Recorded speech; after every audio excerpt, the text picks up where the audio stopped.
Bad Habits. Welcome to the Bad Habits podcast. My name is Brendan McGuire. I'm your host, and today I'm here with Allistar Fraser. Good afternoon, Allistar.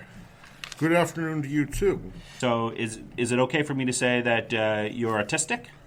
Yes, sir, it is. And how old are you? I'm 38. So tell me a little bit about yourself. Well, basically, I've worked for Autism Nova Scotia as a volunteer for 15 years. I also work at a federal government agency as a part-time casual, and I also am a bit of an artist. Day-to-day, what's your day-to-day like? Well, sometimes I struggle in the mornings. I find it very difficult to get out of bed in the mornings. Like, I have to be on the 7:03 bus to get downtown for 9 o'clock, and sometimes mornings are never easy. I mean, I don't know. I guess mornings are never easy. I mean, yeah. So you live by yourself? Yes, I live in an apartment. How long have you been living on your own? Probably 6 or 7 years. Before we started recording, you said you had some occupational therapists come in? Yeah, they identified 4 or 5 issues that they think I could use some help with. And they took some notes, and they said that They said the supervisor would set a different set of OT kids to compare notes, and they'd get me some help with these things. Okay, are you able to tell us some of the stuff, or is that personal? Well, they said that my morning routine could use some improvement, and they also said I could improve my drawing ability a little. They said that I could better organize the idea or structure the idea, but that's because I wanted help. Right. But they said mainly the morning routine, doing some chores, cleaning up the place. So, how long have you been an artist for? Well, I draw on the computer. I've been an artist almost as long as I knew what a computer was. I mean, my father practically invented Take Your Kids to Work Day, where he could find a quiet computer lab at school with a couple of drawing programs, and I'd be set for the day. What draws you, I guess I'll say, and kind of what draws you to drawing? Like, what is it that about drawing that interests you? Imagination. Yeah. So you're able to put your imagination on paper, and in this case, in the computer, and create. Yeah. Are you okay if we dive into autism a little bit? Yes, sir. Okay. So, do you remember how old you were when you were first diagnosed with autism? I was about 5 years old. I was diagnosed with Asperger's syndrome or high-functioning autism. When did you first personally realize? Did you ever feel different? Well, people thought I was weird in school. The story I remember was in kindergarten. We were given a list of things, a coloring book, and we were all expected to color things the same. The tree is green, the heart is red, the duck is yellow. Now, I don't remember if I deliberately colored the duck purple or if I colored it like a real duck, but the teacher didn't like that and called a consultant from the French immersion program and basically said, get this retard out of my class. And did they use that word? Like, were they? Well, that's what they thought I was, retarded. And then they ordered up all these tests. But the thing is the family doctor of the day thought it was unnecessary, but he also said, send him for the tests anyway. He may enjoy them, and it'll get the teacher off our backs. But frankly, I didn't realize what autism was until high school. So, the word retarded, when you hear that word, what do you feel? Do you feel anger? I don't know what I feel. I feel like somehow I'm diseased or broken or inferior and don't belong, or that somehow I need to be dealt with differently. I mean, I was bullied a lot in school, and even my sister faced it a certain degree. They used to tease her that I was retarded, and they used to get on my sister's case about it. Wow. And is that something that, as you've aged and gotten older, is that stereotype or that stigma, that word? I think most people now, I would hope, the majority of the population realize how hurtful that word is and how wrong that term is. Yeah. Do you hear it still to this day? Not much. I don't really hear it today, but I hear people who sometimes I have a very awkward facade, and they judge me based on what's on the surface. You know, they see me being a bit socially awkward or whatever, and they don't want to look twice, or they don't want to see what's beneath the surface. So how do you deal with that? I keep to myself. Do you have a social circle? Not really. I mean, I have a couple of friends at Autism Nova Scotia, but usually my social circle is the people I work with, even though you're not really supposed to do that. So in your case, you're pretty active, right? Yeah. You get out there, you work, you volunteer. Yeah. Do you know many people that are autistic, and is this something that you see a lot of? Are most people in your age with autism, are they out there being active, or do they keep to themselves at home? Some of them, it's a little bit of both. Some of them are active. Not all of them hold down jobs, but some of them are active, and some of them they coop up in the house all day, or they work on their YouTube channel or something like that. And sometimes, like, video project is the only out they get. Yeah. So when you said job, do you find it difficult to find employment? Well, somebody did once say that that an employer might have difficulty with my tics and idiosyncrasies, but since I landed a job at a federal government agency, it's been fairly easy. But then there's that struggle in the mornings getting to work on time. But when I'm there, we're still on the honeymoon. And how long have you been there? Almost 2 years. So, what has that brought to you? Well, it has brought a meaning to me, because I can actually do something useful, and it's provided me with a little extra money. But mind you, I'm not in it for the money, because I would like a job that's a good fit for me rather than being in it for the money. So it brings you a sense of, is it fair to say, it brings you a sense of satisfaction, like a meaning, worth, and kind of get you out of the house? Yeah. Right? Yeah. So before you were doing this job, were you working? I was volunteering at Autism Nova Scotia for almost 15 years, and I mean, I still pull 2 shifts a week there, and when I'm not working, I often go to the campus library at Dalhousie.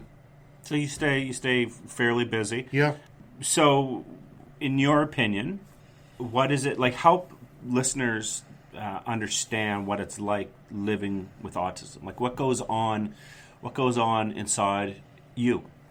Well, it can be very awkward. There's a lot of things you don't understand, and especially when it comes to people, there's a lot of things that you easily misunderstand. Like, I've often said that the story of my life has been misconstrued and be misconstrued, and I remember I lived in a really rough apartment where my mother was always afraid that I would walk into a situation and be in over my head and I might get hurt just because I brushed somebody the wrong way. Not because I meant to stick my nose in, but because I'd walk into something that I'm in over my head or I don't understand. So, is it fair to say that our world, our society, our culture is not autistic friendly? Well, I wouldn't go so far to say as it's not autistic friendly, but it can seem a little bright, a little loud, a little overwhelming sometimes. But I wouldn't say it's not friendly at all, but I'd say that we could do better. So when you hear things like, I know I read in the paper just recently that one of the local grocery stores was taking I think it was 1 or 2 days a week where they were dimming the lights a little bit and shutting down some of the noises and stuff to help people that may impact them when they're shopping. When you hear things like that, how do you view that? Like, is that a positive thing? Well, it depends on how you feel about corporations. Well, I would have liked it if some smaller local business did that, like, Bob's Grocery Store instead of something big like Sobeys.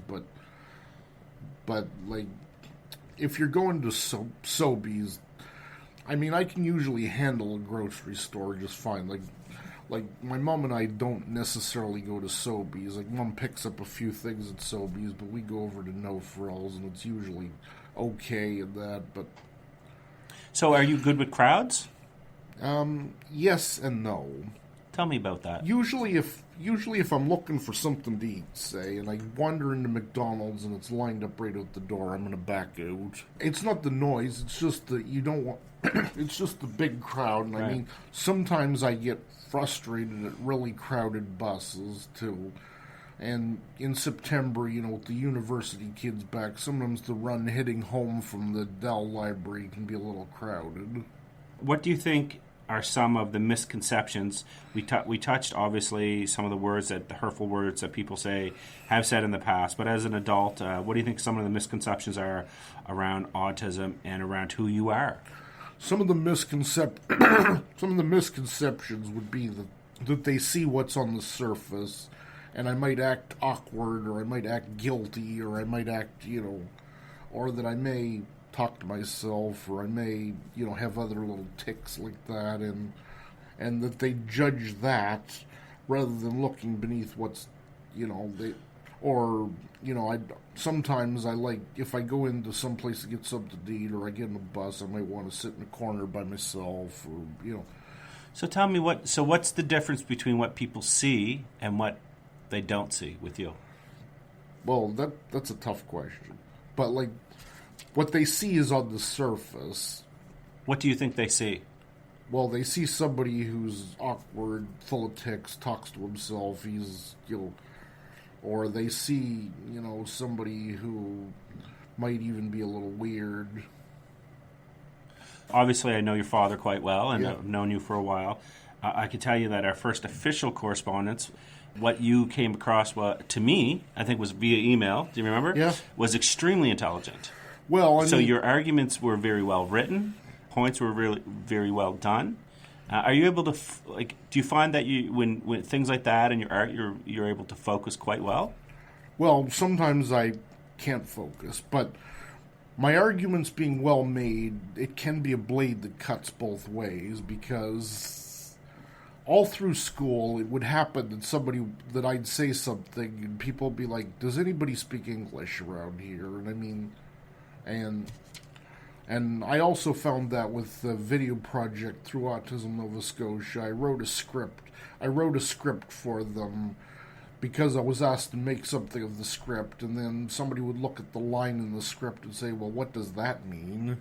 And so yeah, having well made out arguments and all that, it can be a blade that cuts both ways, because sometimes people are expected to reduce what they say to a series of grunts, groans, and dirty four-letter expletives. They're expected to reduce what they say because of the limited understanding or something. Is there certain things that you can focus on better than other things? Yeah. Tell me about that. Well, I mean, I could focus on my job better than a lot of things. Like, if I've got a job to do, like at work. But sometimes I get distracted easily by a lot of things. Anything else that you think that people should know aside from what's inside and outside? Ideally, you talked about earlier, and I kind of want to touch on this. And like I said, at any point, for me, this is a learning experience. Yeah. So forgive me if you feel like I'm asking a question that you don't like, or if I'm saying things that are maybe the wrong terminology or anything like that. Please correct me. But what I wanted to know was, you talked about earlier about when people first see you. Yeah. Some people act differently, obviously, to you, like you said. Do you find, what is the reaction once they get to know you? Generally, they don't want to know me. But if those that take the time to get to know you. Well, in school, even amongst teachers in school, opinions ran hot or cold. Teachers who were by the book and old-fashioned didn't like me, but teachers who challenged you to be better citizens actually really loved me. Because I can tell you that, for me personally, what I've discovered from getting to know you is that you have an immense amount of talents. You have some talents that a lot of people would give anything for. I saw your video at Autism Nova Scotia. It was an incredible video that you did. You weren't there, I don't think, for it. No, it was the general meeting. Right. But I wasn't the only one who worked on that video, and actually, that video was rather surprising, because for for a while there, they came up with a rather big scheme that they couldn't implement. It was unrealistic, and things got... And basically, a director at Autism Nova Scotia had to rewrite the whole thing on the last minute so that we could produce something. Tell me some positive things. We've touched on some of the stereotypes. We've touched on what it's like for you personally and history growing up. Tell me some of the positive things that you think that people overlook when it comes to autism. Well, at work, for example, I quickly master most normal tasks. I mean, they can assign me a different task, and I usually get it done pretty quick. Even though they say that if you work in the civil service, you don't have to rush into it, but like, for example, I don't need to be shown something twice. I'll know how to do it, and I have a long memory, and I've read that many great minds who are presumed on the spectrum, they had obvious gifts that we see in our culture, in our arts, or science, or music. But that's one thing that I think people don't notice, is that although I don't want to brag about being a great mind, still the fact is nowadays they can't see beyond the facade that can be hard to get along with at the worst of times, and they don't see that these people may be gifted and may have abilities like that. So that's what I've come to learn over my years. Myself personally, I've tried to expand what I believe and what I see and what I learn, is that I'm glad that we've gotten away from the R word. Yes. For the most part, I hope. And we've gotten to where it's gifted. And it's not gifted in a negative way. It's gifted in, we see these special talents. And I think you hit the nail on the head. Like, if you go back through time and you see some of the, we'll say, some of the more intelligent, some of the biggest minds ever, they were on the spectrum. And so I think we're really, as a society, starting to realize that there is a heck of a lot that you, an autistic community, can bring. And I think it makes us a better society. Well, I mean, those people could still be hard to get along with at the worst of times. And then the thing is the autism bit amongst these people was probably anecdotal at best, because there's no test you can run on a dead body to confirm they were actually autistic. But psychiatrists seem to think there's an anecdotal case that they may have been on the spectrum, but it's an anecdotal case. So you said in the morning, for example, that you have difficult times getting out of bed, but the truth is there are things that you find difficult, right? We had this conversation beforehand. Yeah. What are some of the things, the day-to-day tasks that you may find difficult, that you want people to know that these are some of the things that I may struggle with that you may not?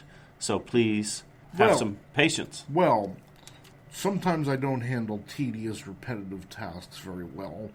What do you think that is? Well, it's not engaging. And I do have incredible. I do have a fairly low sensory threshold of gross. I do have a really...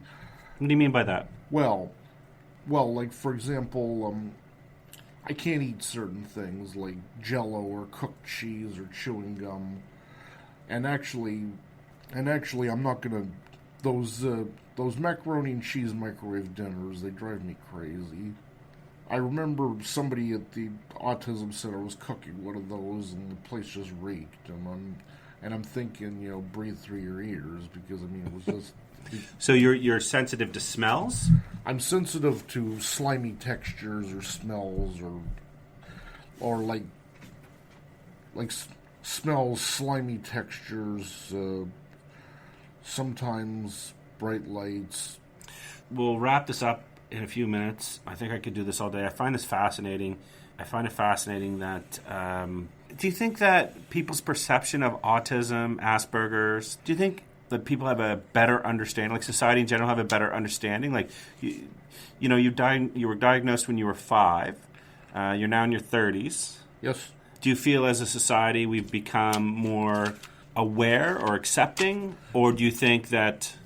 Well, we've gotten to the point where we don't trust people sometimes. And while more information about autism may be available, when back in those days it was somewhat of a rarity, and one of the reasons I probably did poorly in school was that interventions were rare, and that I basically had to make do with what was available, and which was limited. But now I think information is available, but there will always be those who don't understand, who don't judge. I mean, who judge or who prejudice. And I mean, like in the U.S., for example, they still seem big on the cure autism mentality, as if they have to somehow exorcise the problem. Growing up, did you know anyone else with autism? No, rarely. How difficult was that? Or was it? It wasn't that difficult. It wasn't, because I didn't really know what autism meant to me until I was in high school. And even then, people had to choose between me and popularity. So as you get older, you work with Autism Nova Scotia. You get to know, obviously, people who are autistic. Yes. Take me through that. Do you share experiences? Is it easier to communicate? Is it difficult to communicate? Is it the same to communicate? It's about the same for the most case, but you see, I am often seen as more intelligent than some of them. I'm not going to argue that I am more intelligent, because that wouldn't be right, but I'm going to say that somehow my life experience has been different, or that, I mean, my mom was a teacher who was big on the general knowledge foundation, as well as teaching grammar, something that some people haven't had that experience. So basically their experience has been pop culture, and this is something we sometimes squabble with at Video Project. You know, they want to regurgitate Nickelodeon or Disney or Marvel superheroes or whatever, and I'm just like, this is infantile, because there's a lot to be said for originality. Just sitting here having this conversation with you, I can sense and I can feel the intelligence. And if somebody was to ask me who was smart, I'm not even joking. I would say, Allistar, you certainly have a better grasp of, and I can see your mother's influence over you of grammar and the English language. That's for sure. Holy smokes! I want to say that I was nervous about. I'm going to be interviewing a lot of people over the next little bit. I was nervous about this one because I know you well. I think you're a great individual. I didn't want to offend you, and I didn't want to offend anyone else, and I hope I haven't. What I want to do is I want to give you a couple of minutes to just tell me and tell the world what it is, what autism means to you personally, what you want people to really know, and how to act. So those are three things. So what autism means to you, what you think people are missing when it comes to autism, and how about this? Instead of how to act, how about what the future is for you? So let's start with, if you're okay, let's start with, what does autism mean to you? Well, it means I can be I can be awkward with a lot of people, and I can be overwhelmed easily, and sometimes, you know, sometimes I get like shy with people, but I mean, I can be very talkative with people I know well, but sometimes I can be awkward with meeting new people, because again, you've got that facade, you've got that surface that may seem awkward, you've got that, and you've got, you know, you've got what it was in school, where you were especially awkward. I just wasn't ready, and a lot of things, you know, that I didn't quite understand adolescent culture. You know. What about the positives of being? What's the positives? Well, do you think autism helps you with your art? Well, it helps me with a point of view, like a point of view, or being able to think outside the box, or come up with something different. Like I always scored more points for interpretation of the topic than I did for talent. Well, because when I say talent, I can't draw something realistic, like a portrait of somebody, but I always did score more points for interpretation of the topic.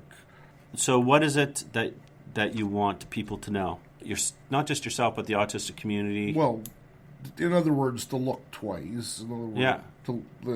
That maybe things on the surface may not necessarily be what they seem. So there's a bit of, is it fair to say that when people treat you like that, it must hurt a little bit, right?